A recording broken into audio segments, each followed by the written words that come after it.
Hello everyone, welcome back to the Samajik Guru channel. आज हम करने जा रहे हैं क्लास 10th के सोशल साइंस का सैंपल पेपर 1। ये आपके टर्म 2 के अकॉर्डिंग जो है वो पीएससीबी ने रिलीज किया है। ठीक है, तो यहाँ पे जो है वो टाइमिंग आपको जो है वो 2.5 घंटे की दी जाएगी पेपर में, और टोटल मार्क्स जो है वो 40 मार्क्स का होगा। ठीक है, टोटल पेपर आपका 40 मार्क्स का होगा। जो खंड 1 है, ठीक है, उसमें आपसे जो है वो 5 क्वेश्चन पूछे जाएंगे। हर क्वेश्चन जो है वो 1 नंबर का है, तो टोटल खंड 1 जो है वो 5 नंबर का है। खंड 2 जो है, इसके अंदर आपसे जो है वो टोटल 5 क्वेश्चंस पूछे गए हैं। हर क्वेश्चन 2 नंबर का है, सारे अटेम्प्ट करने हैं, टोटल 10 नंबर का है। खंड 3 जो है, इसमें आपको जो है वो 6 क्वेश्चन पूछे गए हैं, किसी 4 जो है उसके प्रश्नों के उत्तर देने हैं। हर क्वेश्चन जो है वो 4 नंबर का है, यानी कि खंड 3 जो है वो 16 नंबर का हो गया। ठीक है, खंड 4 जो है वो स्रोत आधारित प्रश्न है, यानी आपके बुक से कोई पैराग्राफ उठा लिया जाएगा, वो आपको दिया जाएगा, उसी के अंदर जो है वो इस क्वेश्चंस के जो है वो आंसर जो है वो छुपे हुए होंगे, जो कि आपने फाइंड आउट करने हैं। ठीक है, हर क्वेश्चन 1 नंबर का होगा, तो टोटल 3 क्वेश्चन पूछे जाएंगे, और ये खंड 4 जो है वो 3 नंबर का है। खंड 5 की बात करें अगर, तो ये मानचित्र के अकॉर्डिंग है, यानी कि इसमें मैप फिलिंग जो है वो किया जाएगा। पहला भारत का है, ठीक है, जिसमें कि आपको जो है वो 4 चीजें पूछी जाएंगी, किन्हीं 3 चीजों को दिखाना है। 1-1 नंबर की है सारी चीजें। फिर दूसरा मैप जो आएगा वो पंजाब का आएगा, जिसमें आपको अगेन 4 चीजें पूछी जाएंगी, और आपने जो है वो सिर्फ 3 चीजों को ही शो करना है, और हर एक चीज जो है वो 1 नंबर की होगी। ठीक है, तो आइए पेपर जो है वो स्टार्ट करते हैं। सर्वाधिक जनसंख्या घनत्व वाला केंद्र शासित प्रदेश यानी कि यूनियन टेरिटरी, जिसपे जो है वो सेंट्रल गवर्नमेंट का जो है वो शासन चलता है। ठीक है, तो वो चीज जो है बतानी है कि सबसे जनसंख्या घनत्व वाला केंद्र प्रशासित यानी कि यूनियन टेरिटरी जो है वो कौन सी है, तो दिल्ली है। जनसंख्या की दृष्टि से भारत का विश्व में कौन सा स्थान है, तो दूसरा स्थान है। ठीक है, आधारभूत उद्योगों के कोई 2 उदाहरण जो है वो दीजिए, तो तांबा हो गया, स्टील हो गया, और लोहा जो गलाने वाली जो मतलब कह सकते हैं उद्योग होते हैं, ठीक है, वो हो गए। वजीर खान किस स्थान का सूबेदार था, तो वजीर खान जो है वो सरहंद का जो है वो सूबेदार था। राज्यपाल का कार्यकाल कितना है, कार्यकाल यानी कितने टाइम पीरियड के लिए वो काम करता है, तो राज्यपाल जो है वो 5 वर्ष के लिए काम करता है। ठीक है, हम राज्यसभा की अगर बात छोड़ दें, तो जितने भी गवर्नमेंट, अगर हम बात करें गवर्नमेंट की बात करें, ठीक है, तो हर मतलब कि सभी पोस्ट जो है वो लगभग 5 साल तक के लिए ही जो है वो चलती है। ठीक है, राज्यसभा के मेंबर्स जो होते हैं वो सिर्फ जो होते हैं वो 6 साल बाद जो है वो रिटायर होते हैं। खंड 2, ये आपका टोटल 10 मार्क्स का है। सबसे पहला क्वेश्चन आपसे पूछा गया है, दुधारू मवेशी और काम के बोझ वाले जानवरों में क्या अंतर है। दुधारू दूध देने वाले जानवर, ठीक है, नाम से ही पता चल रहा है। तो दुधारू मवेशी वे जानवर हैं जिनसे हमें दूध मिलता है, जैसे गाय, भैंस, ऊंट हो गया, बकरी। ठीक है, और जो काम के बोझ वाले जानवर कौन से, काम के बोझ वाले जानवर वे होते हैं जो किसान परिवहन और खेतों में काम करने आदि भारी काम में मदद करते हैं, जैसे बैल। ठीक है, तो यहाँ पे जो है वो बोझ मतलब कि उठाने वाले जानवर वो होंगे जो कि उनको जैसे सामान जो है वो एक जगह से दूसरी जगह लेकर जाना है। खेतों में जो है वो मतलब कि अगर काम है, जैसे कि जो है हल जोतना होता है, ठीक है, तो वो सारे काम जो है वो करने में ये जानवर जो है वो मदद करते हैं, जैसे कि हो गया बैल।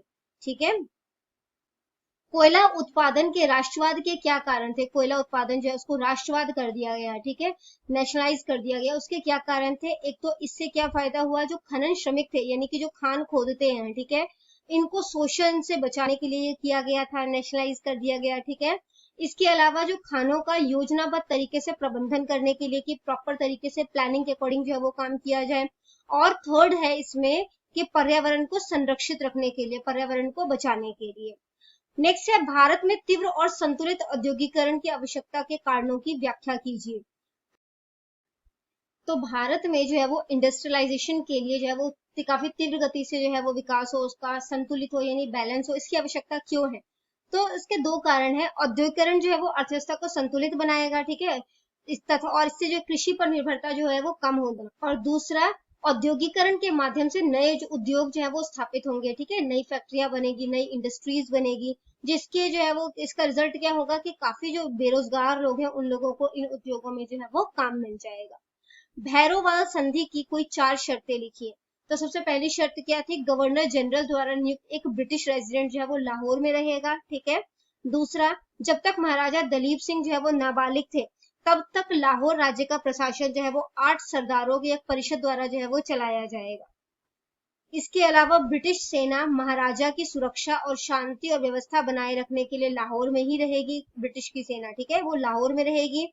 ब्रिटिश सेना के खर्च के लिए, अब क्योंकि वो लाहौर में रहेगी तो लाहौर साम्राज्य ब्रिटिश सरकार को सालाना जो है वो 22 लाख रुपए का भुगतान करेगा, ठीक है। तो क्योंकि लाहौर में रह रही है वहां की सेना, तो लाहौर साम्राज्य जो है वही जो है वो पेमेंट करेगा उसकी। नेक्स्ट क्वेश्चन है, गुट निरपेक्ष नीति का अर्थ और भारत का इसे अपनाने का क्या कारण है। तो गुट निरपेक्ष, गुट होता है ग्रुप, ठीक है, निरपेक्ष मतलब किसी का साथ ना देना, मतलब कि आपसे दूर हो, ठीक है। तो गुट निरपेक्ष नीति भारतीय विदेश नीति के मूल सिद्धांतों में से एक है।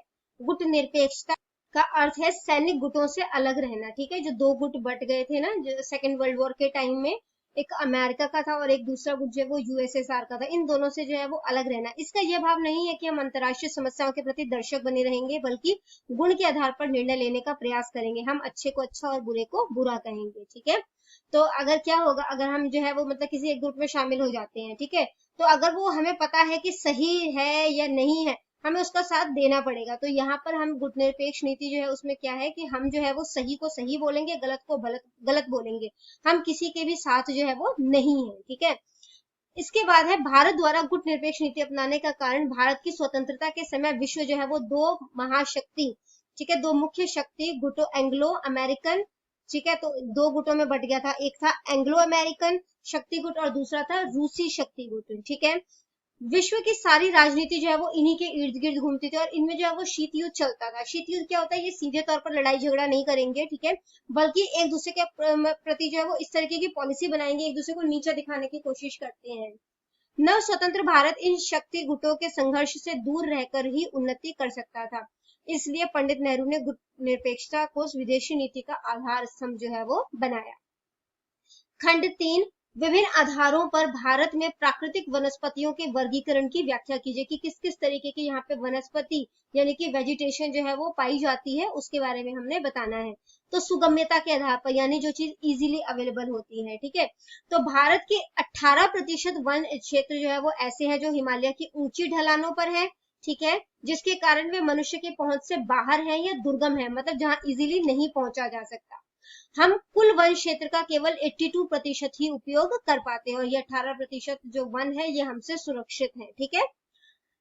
पत्तों के आधार पर, अब पत्तों के आधार पर भी जो है वो दो तरीके से बांटा जाता है। तो देश के कुल क्षेत्रफल का 5% जो है वो नुकीले पत्तों वाला जंगल है, ठीक है, यानी कि कॉनिफेरस फॉरेस्ट कह सकते हो। 95% जंगल जो है वो चौड़ी पत्तियों वाला है, ठीक है।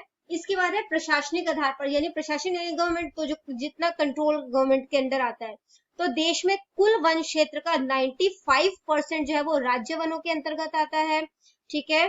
कुल क्षेत्रफल का 3% जो है वो सामुदायिक वनों के अधीन है, सामुदायिक वन है, और वहीं पर जो बाकी जो 2% बच गए वो जो है वो आम लोगों के अंतर्गत आता है और इसे जो है वो निजी वन कहा जाता है, ठीक है।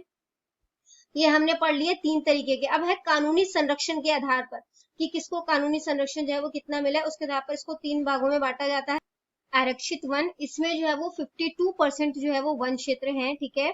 मृदा अपरदन को नियंत्रित करने के लिए आरक्षित है। मृदा अपरदन यानी जो सॉइल इरोजन होता है ना, मिट्टी का बह जाना होता है, उससे बचाने के लिए जो है वो 52% क्षेत्र आरक्षित है। और यहाँ पर जो है वो जंगल की लकड़ी को काटना और जानवरों को चराना जो है वो सख्त वर्जित है, मतलब मना है, ठीक है।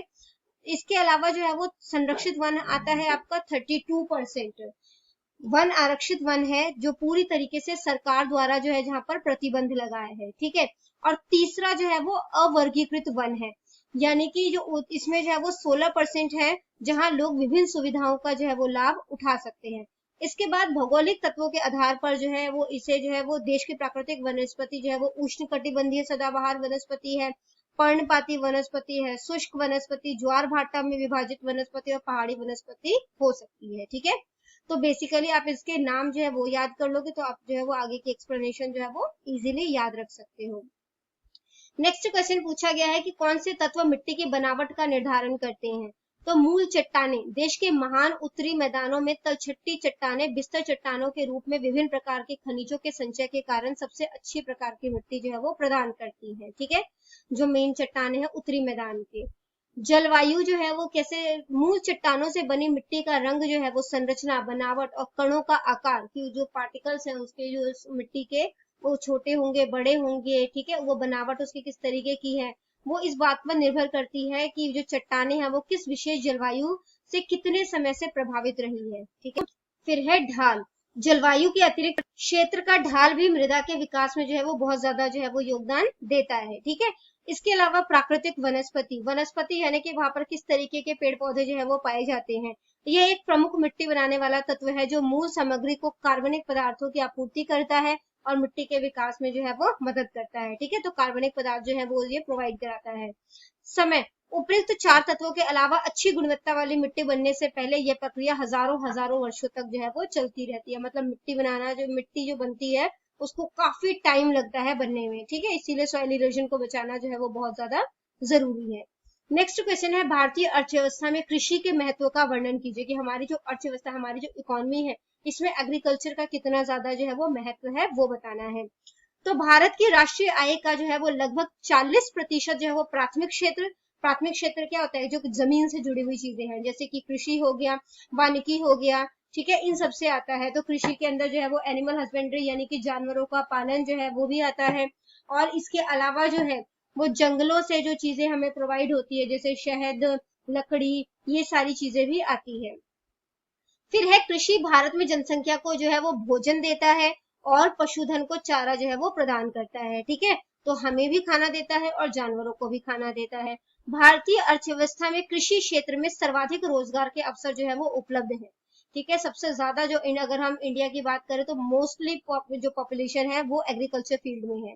उद्योग क्षेत्र, जो उद्योग है, ठीक है, कृषि क्षेत्र से जो है वो कपास, जूट, गन्ना, तिलहन, रबड़, खाद्यान्न आदि जैसे कच्चे माल प्राप्त करते हैं और उसके बाद जो है वो उसे बना माल जो है वो बनाकर बेचते हैं, ठीक है। जो मतलब इंडस्ट्री को ये सारी चीजें जो है वो प्रोवाइड कराता है एग्रीकल्चर फील्ड।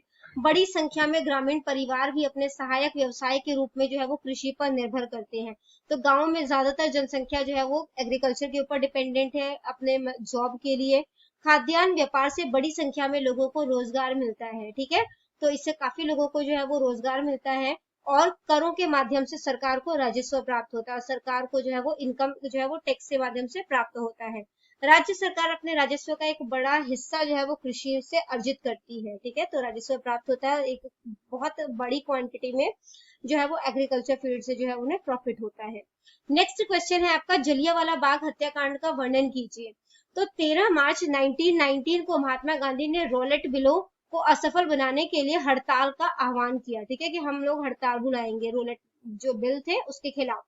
जिसका नतीजा ये हुआ कि पंजाब के कुछ शहरों में दंगे हो गए। अशांत स्थिति को नियंत्रित करने के लिए डॉक्टर सत्यपाल और डॉक्टर किचलू को जो है वो गिरफ्तार कर लिया गया था। गिरफ्तारी के बारे में जब शहरवासियों को पता चला तो उन्होंने शहर में धरना दिया, ठीक है। एक जुलूस शांतिपूर्ण ढंग से उपायुक्त के घर की ओर बढ़ा, लेकिन इसे हॉल के गेट के बाहर ही रोक दिया गया। ब्रिटिश सैनिकों ने उन पर गोलियां चला दी, कई लोग जो है वो इससे घायल हो गए, ठीक है। फिर बैसाखी दिन आया, ठीक है, यानी कि 13 अप्रैल। जलियांवाला बाग में आक्रोश और अराजकता के माहौल में लोग अमृतसर और उसके आसपास के गांव से लगभग 25,000 लोग वहां पे जमा हुए, ठीक है। जनरल डायर ने ऐसी बैठकों को गैर कानूनी घोषित जो है वो कर, वह सैनिकों के साथ जलियांवाला बाग के प्रवेश द्वार पर पहुंचा। बगीचे में प्रवेश करने का केवल एक ही रास्ता था, ठीक है। बाग के गेट पर खड़े होकर जनरल डायर ने लोगों को 3 मिनट में तीतर बीतर करने का आदेश दिया, मतलब कि इधर उधर हो जाओ, ठीक है, जो कि असंभव था। 3 मिनट के बाद जनरल डायर ने फायरिंग का आदेश दिया, जिसमें लगभग 1000 लोग जो है वो मारे गए और क्योंकि भगदड़ मच गई थी तो 3000 से अधिक लोग जो है वो घायल हो गए। नेक्स्ट क्वेश्चन है, कामगाता मारू घटना का वर्णन कीजिए। ब्रिटिश सरकार के आर्थिक कानूनों ने पंजाबियों को कमजोर कर दिया था। नतीजन पंजाबियों ने आजीविका की तलाश में विदेश जाना शुरू कर दिया, मतलब अपने कामकाज की तलाश में जो है वो विदेश जाना शुरू कर दिया। वे कनाडा भी जा रहे थे, लेकिन कनाडा सरकार ने एक कानून पारित कर दिया कि भविष्य में केवल वही भारतीय कनाडा में प्रवेश कर सकते हैं जो सीधे अपने देश के किसी भी बंदरगाह से कनाडा आए थे, ठीक है। तो किसी पोर्ट से जो है वो कनाडा आए थे। जब 24 जनवरी 1913 ईस्वी कनाडा के उच्च न्यायालय ने भारतीयों पर लगाए प्रतिबंध के कानून को रद्द कर दिया, लेकिन कोई शिपिंग कंपनी कनाडा के रवैये के डर से पंजाबियों को कनाडा छोड़ने की जिम्मेदारी लेने को तैयार नहीं थी। ठीक है, उस समय अमृतसर जिले के जो सरहली गांव के बाबा गुरदीप सिंह ने जापान से कामगाता मारू नाम का एक जहाज जो है वो किराए पर लिया। किससे लिया था? जापान से। ठीक है, और जो है वो जहाज जो है वो किराए पर लिया। जहाज 23 मई 1940 को वैंकूवर के बंदरगाह पर पहुंच गया, लेकिन यात्रियों को बंदरगाह पर उतरने की अनुमति जो है वो नहीं थी। अंत में भारतीय वापस लौटने को तैयार हो गए कि हाँ चलो अब नहीं उतरने दे तो वापस लौट जाते हैं। 23 जुलाई 1914 को कामगाटा मारू वैंकूवर से भारत की ओर जो है वो रवाना हो गया। जब जहाज हुगली नदी पर पहुंचा तो लाहौर के ब्रिटिश उपायुक्त वहां पहुंच गए। ठीक है, यात्रियों की तलाशी लेने के बाद जहाज को बजबज घाट पर जो है वो रख दिया गया। यात्रियों को आदेश दिया गया कि उन्हें वहां से ट्रेन से पंजाब जो है वो भेजा जाएगा। वे जहाज से उतर गए। शाम को रेलवे स्टेशन पर बैठे पंजाबियों को की पुलिस से जो है वो मुठभेड़ हो गई, जिसका नतीजा यह निकला कि 40 लोग मारे गए और कई लोग जो है वो घायल हो गए। नेक्स्ट क्वेश्चन है, शिरोमणि अकाली दल के मूल उद्देश्य क्या है? तो शिरोमणि अकाली दल की स्थापना जो है वो 1920 में हुई थी। 2 सितंबर 1974 ईस्वी को शिरोमणि अकाली दल की कार्य समिति ने इस दल का एक विधान जो है वो स्वीकार किया। इस विधान में निम्नलिखित उद्देश्यों का जो है वो वर्णन है कि गुरुद्वारों के प्रबंध में सुधार किया जाएगा और उनकी सेवा संभाल के लिए जो है वो प्रयत्न करना। ठीक है, सिखों में यह विश्वास बनाए रखना कि उनके पंथ का आजाद अस्तित्व है। निर्धनता, अभाव तथा भुखमरी को दूर करना, आर्थिक प्रबंध को अधिक न्यायकारी बनाना और निर्धन तथा धनी के बीच के अंतर को कम करना, कि ऐसा ना हो जाए कि सारा पैसा कुछ ही हाथों में सिमट जाए, बल्कि इक्वल डिस्ट्रीब्यूशन जो है वो होना चाहिए। निर्धन और धनी के बीच में अंतर जो है उसको कम करना। चौथा जो इनका जो है उद्देश्य है वो है निरक्षरता, छुआछूत तथा जातीय भेदभाव को दूर करना। ठीक है, फिफ्थ है शारीरिक आरोग्यता तथा स्वास्थ्य रक्षा के लिए उपाय करना। ठीक है, स्वारक्षा लिखा है ये स्वास्थ्य रक्षा है, उसके लिए जो है वो उपाय करना कि शरीर जो हमारा स्वस्थ बना रहे। खंड 4, ये आपको जो है वो स्रोत आधारित प्रश्न है। ठीक है, सबसे आप पहले क्वेश्चन पेपर को देखिए, उसमें जो है वो आप उस पैराग्राफ को पढ़िए, उसके बाद आप आंसर जो है वो फाइंड आउट करने की कोशिश कीजिए और टैली कीजिए कि आपके आंसर जो है वो मैच कर रहे हैं। हम यहाँ पर सिर्फ आपको एक आंसर जो है वो एक्सप्लेन कर रहे हैं। माई सुखन के पुत्र का क्या नाम था? माई सुखन के पुत्र गुरदीप सिंह थे। महाराजा रंजीत सिंह ने अमृतसर पर कब कब्जा किया था? महाराजा रंजीत सिंह ने 1805 ईस्वी में अमृतसर पर कब्जा कर लिया। महाराजा रंजीत सिंह ने माई सुखन से क्या मांग की थी? महाराजा रंजीत सिंह ने अमृतसर स्थित लोहगढ़ का किला, ठीक है, जो अमृतसर में है, लोहगढ़ का किला, वो मांगा था, और प्रसिद्ध जामजाम तोप, ठीक है, जामजाम तोप जो है वो माई सुखन से मांगी थी। खंड 5, इसमें आपको जो है वो मैप करना है। पहला मैप आपका इंडिया का मैप है, ठीक है, जिसमें आपने जो है वो बताना है, और दूसरा जो है वो पंजाब का मैप है। इसमें सबसे पहले देख लेते हैं कि दलहन यानी कि जो दालें हैं वो कहाँ कहाँ मिलती है। ठीक है, तो वो हम राजस्थान के एरियाज में कर सकते हैं। यहाँ पर आप मध्य प्रदेश के जो है वो एरिया में शो कर सकते हो। गुजरात में भी जो है वो दालें मिल जाती हैं। ठीक है, इसके बाद है लौह अयस्क यानी कि जो कच्चा लोहा होता है, तो वो कहाँ पर मिलेगा आपको? वो देखो, आप मध्य प्रदेश जो है वो आइडेंटिफाई कर लेते हो। ठीक है, गुजरात के साथ मिलता है और ये किला टाइप का बनता है यहाँ पर। तो उसके साथ में जो है वो छत्तीसगढ़ है, तो छत्तीसगढ़ के दुर्ग में मिलता है। ठीक है, और यहाँ पर जो है छत्तीसगढ़ के साथ है आपका झारखंड, तो झारखंड के सिंहभूम में मिलता है। ठीक है, फिर है मक्का। मक्का जो है वो कहाँ पर है? मध्य प्रदेश। ठीक है, आपने कोई एक पॉइंट मतलब कि करना है, तो आप तो 2-3 पॉइंट करके जाओगे तो एग्जाम में आपको एक पॉइंट जो है वो याद आएगा। ठीक है, आपने सिर्फ एक ही जगह को जो है वो मार्क करना है। तो मक्का जो है वो कहाँ पर मिलता है? महाराष्ट्र में जो है वो मिल जाता है। ठीक है, इसके अलावा जो है वो आपको कर्नाटका में भी मिल जाएगा। फिर है उच्चतम जनसंख्या, तो नेक्स्ट है आपका उच्चतम जनसंख्या घनत्व वाला जो है वो क्षेत्र, वो कौन सा है? ठीक है, तो वो है यूपी। ठीक है, यूपी में आप कहीं भी मार्क कर सकते हो। अगर हमारी वीडियो आपको पसंद आती है, हमारी वीडियो आपके लिए किसी भी तरीके से हेल्पफुल है, तो आप हमारे चैनल को अभी सब्सक्राइब कीजिए। नेक्स्ट है पंजाब के मैप में आपने गुजरात शो करना है, तो ये पॉइंट देख रहे हो, इसके जो पहला पॉइंट है ना, ये मतलब जहां से कर्व स्टार्ट होता है वहां से जो है वो थोड़ा सा नीचे आ जाना, वहां पे गुजरात है। ठीक है, फिर जो है वो यहाँ पे जो है यहाँ पे जो सी पॉइंट दिख रहा है उसका जो स्टार्टिंग पॉइंट है उसके पास जो है वो सढौरा है, यहाँ पर जो है वो मुदकी है, ठीक है, और चमकौर साहिब जो है वो इधर है, ठीक है। तो यहाँ पर जो है वो आपका मैप जो है वो कंप्लीट हो जाता है, आपका सैंपल पेपर 1 कंप्लीट हो जाता है। इन केस कोई भी डाउट है आपको तो आप कमेंट सेक्शन में क्वेश्चन कीजिए, आपको रिप्लाई मिल जाएगा। Thank you very much.